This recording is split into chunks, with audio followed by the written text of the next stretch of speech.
descobrir o segredo dos quenianos. Muitas pessoas falam disso aí, né? Qual o segredo? Uma deles. Quase todos os segredos estão aí. É. Pode falar dos segredos? Pode, Caríssimos amantes da corrida, sejam todos bem-vindos ao canal Corrida Consciência, a gente poder conversar com um treinador que tem muita história para contar.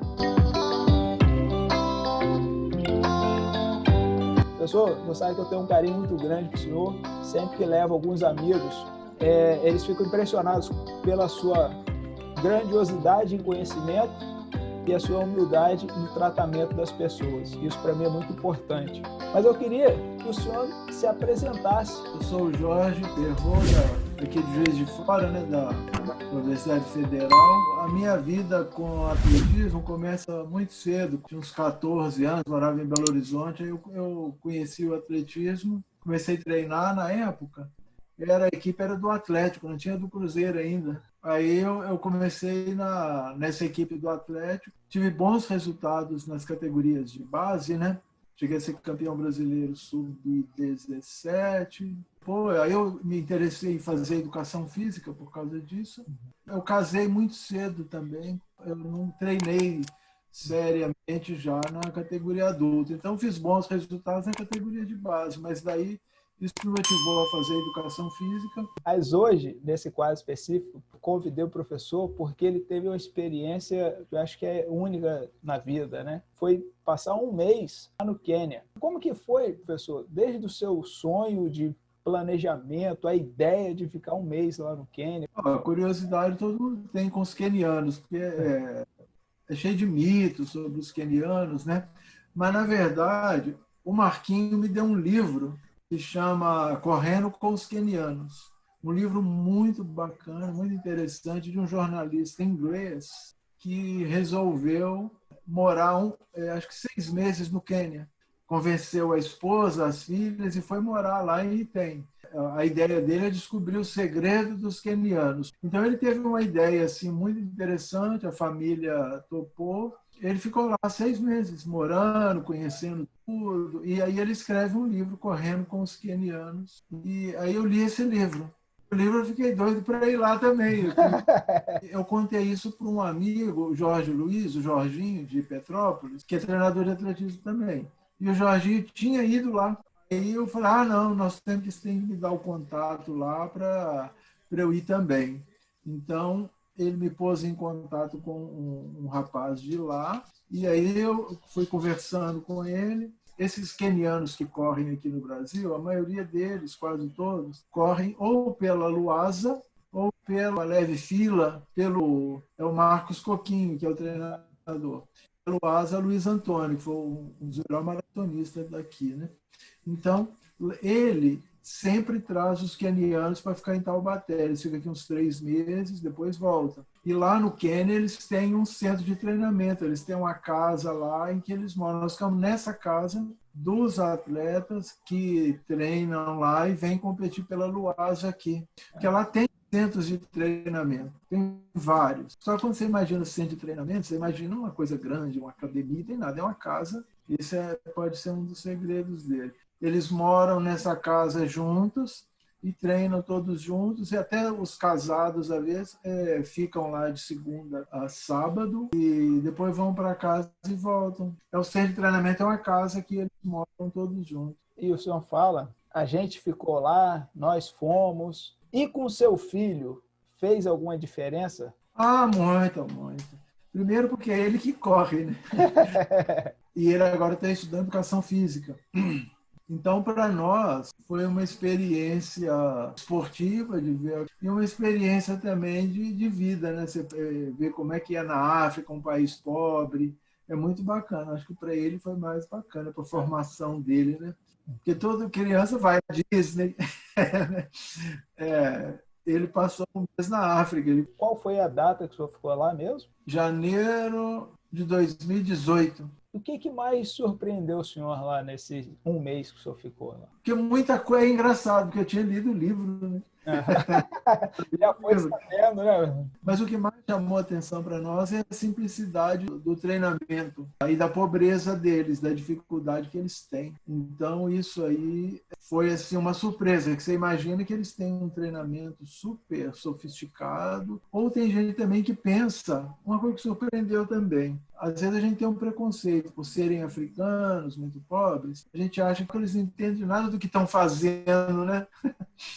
É um pessoal super que entende o mundo de treinamento, entende tudo, já viajou e tudo. Não é uma da impressão, eu pelo menos já tive essa impressão, que é um corredor natural, assim, que nem só soltar assim que sai correndo. E esses que teve lá já viajaram, né?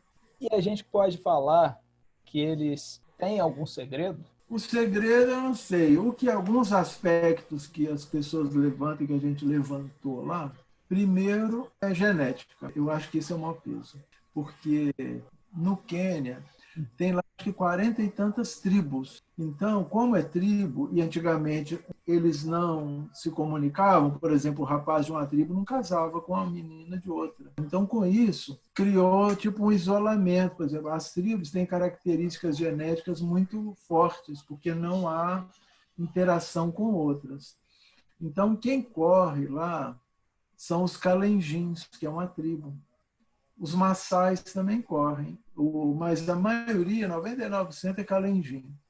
Não é em todo lugar, é na altitude, porque tem o Vale do Rift, né? É um vale natural que criou, né, duas montanhas do lado assim, que começa lá em cima e passa pela Etiópia, e são onde que as pessoas correm, né? E Uganda também é um pouco do lado. Depois que desce, que formam os lagos, a parte do Quênia lá no plano, lá embaixo. Então, os povos corredores são do Vale do Rift. Então, é um pessoal que tem uma genética espetacular para correr, são muito magros, com as pernas muito longas, muito fortes. É um dos segredos, né? O outro, pode falar dos segredos? Pode, claro. O outro, que é esses centros de treinamento, se dedicam a treinar. Só treina. A rotina deles acorda às 6 horas da manhã e não toma café. Isso é uma coisa que conta para as pessoas, ninguém fica horrorizado. Como é que treina em jejum? Porque aqui é uma coisa perigosa, ninguém pode treinar em jejum. Lá eles acordam, aí eles já se reúnem ali na porta do centro, treinam bem forte, e lá tem a cidade que é a Meca dos corredores, que aí não tem rua asfaltada, só de terra. Lá para as 9 horas, mas acabou o treino, aí vai tomar café. É uma parte muito bacana, que aí eles se reúnem e tomam café. Café não, a gente chama café, mas eles não gostam de café, toma chá com leite, né? E depois vai descansar, almoça, descansa mais um pouco, treina mais à tarde, dorme cedo, e isso é de segunda a sábado assim. Então, essa dedicação, eu acho que é um segredo. Outra coisa é que eles são muito pobres, não tem muito emprego, não tem opção.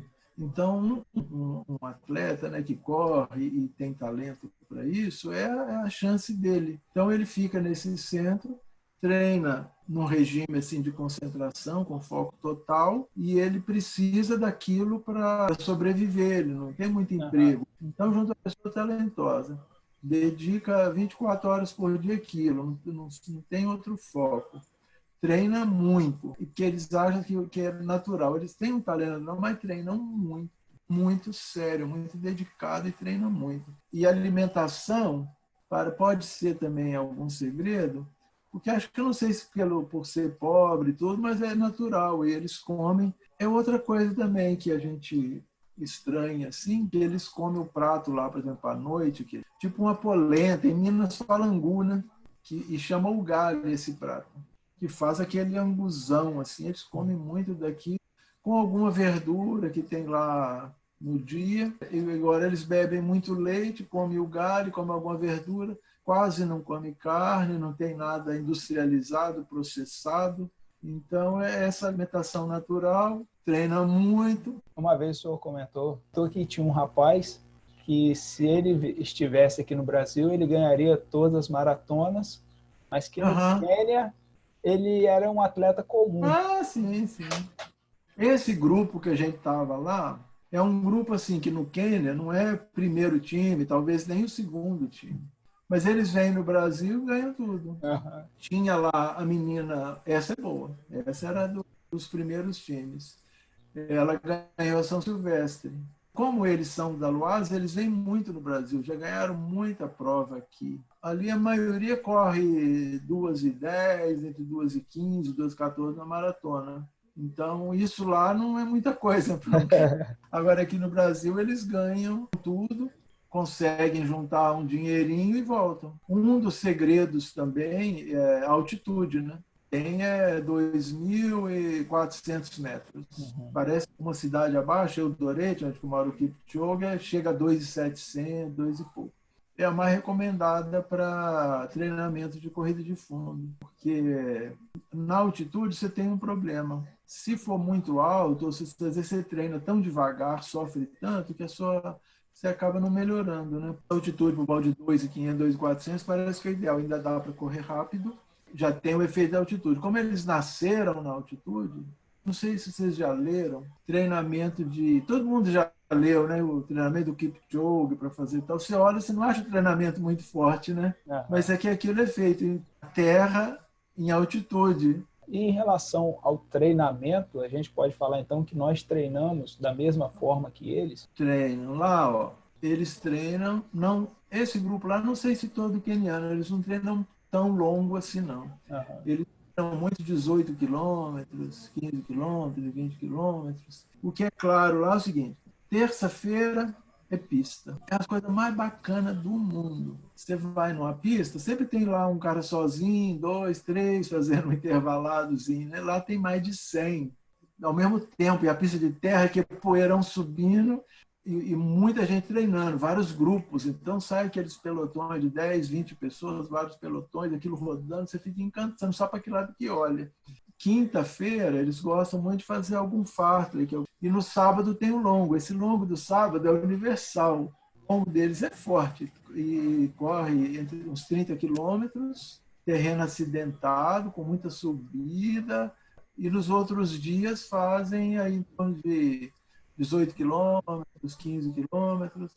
Uma coisa que a gente notou lá também, que eles têm muita... Como é um povo corredor, eles entendem muito de corrida. Né? Igual a gente entende de futebol, quase que tudo. Eles sabem administrar isso. Por exemplo, o dia que está muito cansado, treina mais leve. Porque eles treinam muito, fazem muita força no treino. Então, não é todo dia que dá para treinar forte. Aí eles vão também por uma intuição, por essa percepção. E o treino que era bacana lá também, que o nosso treino aqui tem uma parte social antes, né? Conversa longa, daqui a pouco eu vou e vai. Eles não, acho que como acorda de manhã, nem acorda direito, já saem, sem nada, não faz nada. E começam a correr muito devagar. E conforme vai aquecendo, aquilo vai aumentando. Então, todo treino é assim. Na pista, o dia que a gente foi na pista, numa cidade próxima lá. Faltando alguns quilômetros para chegar, eles desceram da van e eles foram trotando e já chegam na pista e dão os tiros logo. Não tem aquela resenha, aquele aquecimento. A resenha é depois, né? E para conversar, professor, foi o inglês lá, é tranquilo? O Francisco teve mais facilidade, porque eu já não estou escutando direito nem em português. O inglês é a língua oficial. Ensina na escola, é uma língua oficial do Quênia, o inglês. E Swahili. Então, tem 2 línguas oficiais. Tinham lá que falavam até alguma coisa em português, 2 que já vieram no Brasil, mas eles entendem inglês. Os mais novos, os mais velhos, acho que não. Mas então, é comunicação normal, as coisas têm coisa escrita em inglês. Essa era tranquila. Mais ou menos. Então quer dizer que aí o treinamento não tem nada de leão, né? Não, é engraçado porque nessa região não tem leão. Eu sei. Mas não, lá os caras têm tudo. Tem tênis bom, isso é bacana. Todos têm um tênis bom, tem GPS, tem tênis de treino, tem celular. A internet lá é ótima. Não tem nada de leão. Eles treinam muito forte. Tem uma expressão que eles usam muito lá também, que é training hard, win easy. Treina duro, você ganha fácil. Por que é tão difícil vencê-los? Porque alguns anos atrás, a gente tinha campeões de maratona de várias nacionalidades. O que mudou, principalmente de uns anos para cá, que o Quênia se tornou essa potência na maratona? A maratona cresceu muito por causa do problema financeiro, né? Quem quiser ficar rico tem que correr maratona, tanto que eles treinam menos pista e mais maratona. As indústrias de tênis, se for vender sapatilha de corrida, vai vender meia dúzia. Agora, o tênis de corrida vende no mundo inteiro. Então, há um investimento muito grande, prêmios muito altos. Tem até o Canova, que é especialista, mora lá e tudo.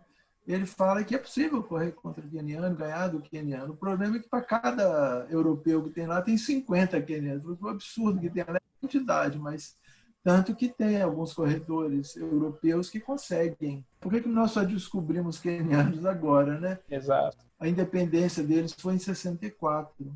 Olha a história das Olimpíadas, das corridas de fundo, na fase dos anos 70, 80, tinha muito corredor europeu, né? Mas como em 64, que eles tiveram independência, a primeira vez que eles participaram como país de uma Olimpíada, acho que foi na de 64, mas estava muito inicial. Na de 68, que foi no México, com altitude, eles já ganharam. Então, que o queniano começou a ver que ele tinha aquele talento e outras pessoas começaram a apoiá-los a sair, participar, né? Foram vários treinadores para lá.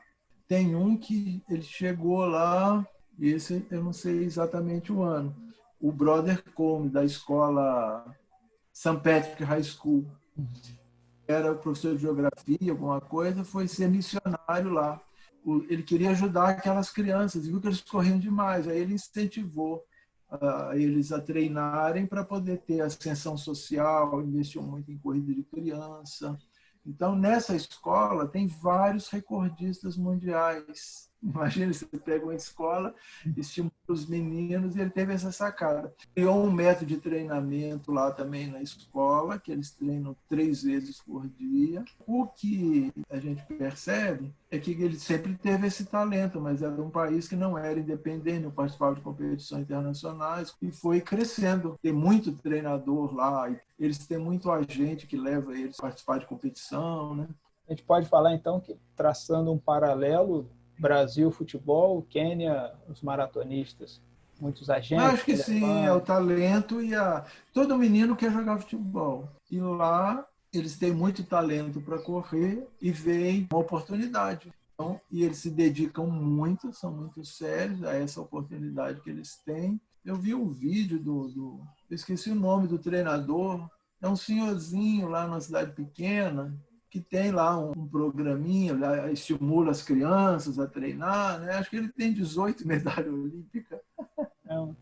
E tem famílias. A família Becker, a família de Baba, tem 3 recordistas mundiais. Então, a família põe as crianças no projeto, é uma forma de ascensão social, né? Então, junta isso tudo, né? Uma coisa que parece que isso eu não tenho certeza. Essa pista que está atrás aí, é a pista do Camarim, ela foi inaugurada pela Rainha Elizabeth ainda, porque era colônia inglesa. Quando a gente esteve lá, ela estava em reforma, que eles iam colocar um piso sintético nela. Então, a gente não sabe. Todo mundo acha que o segredo deles é porque treina nessa pista, né? Será que vai piorar por causa disso? Não. O que essa experiência mudou mais no senhor? O Jorge antes e o Jorge depois dessa experiência? Tem 2 Jorge, né? O Jorge mesmo é o treinador, né?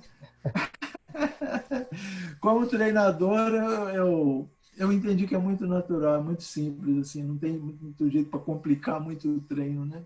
Tem alguns princípios assim que você segue, mas não tem nenhuma fórmula mágica. Tem gente que acha que vai ter um treino, uma coisa, não tem. Até tem um amigo meu que ele falou: a base da pirâmide é a constância. E treinamento é isso, né? A base do treinamento é treinada, com regularidade, sempre vai melhorando. Como treinador, eu desanimei muito de procurar treinamento muito complicado, muito sofisticado. E como pessoa, você valorizar o que você tem, o conforto que você tem, né? Quando nós voltamos, eu acho que o meu sonho era tomar um banho quente no chuveiro. Eu esquentava a água, é fogão a lenha, né? esquentava a água e tomava banho na canequinha. Eu falei, nossa, quando chegar no Brasil eu vou tomar um banho de chuveiro. E o Francisco queria comer um bife, porque lá nós comemos carne umas 3 vezes, mas uma carne de cabrito, uma carne bem ruim. Você passa a ver que tem pessoa que vive com muito pouco e que a gente tem muito conforto, né? Às vezes a gente reclama para ele, que é mais novo, isso é uma lição bacana, que adolescente tende a ser muito consumista. Aí você passa um mês na África tomando banho de canequinha, a própria roupa, então é uma experiência, você volta com esse entendimento, né? Bem, então agora eu vou fazer o senhor um já ou jamais. Eu vou falar uma frase, e aí o senhor fala já ou jamais, e aí, se quiser, pode justificar. Ou sem não. Mais ou menos. Não tem negócio de ficar... De vez em quando não, é já ou vai ou não vai. Vou tentar. Mas aqui é tranquilo. Falou pro seu filho ir devagar em algum treino? Já. Ele obedeceu? Agora ele não obedece mais, que ele já é treinador e tudo. Mas Pensou que teria um filho campeão brasileiro e 3º lugar sul-americano de cross country? Jamais. Né? Disse que o asfalto era melhor que a pista? Jamais. Para competir? Para competir, para treinar, pode ficar à vontade.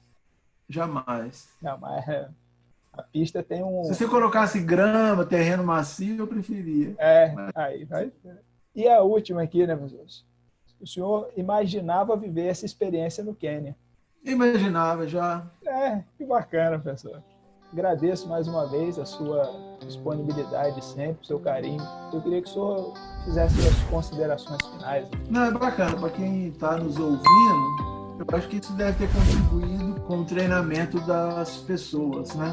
Esse exemplo da simplicidade é muito importante.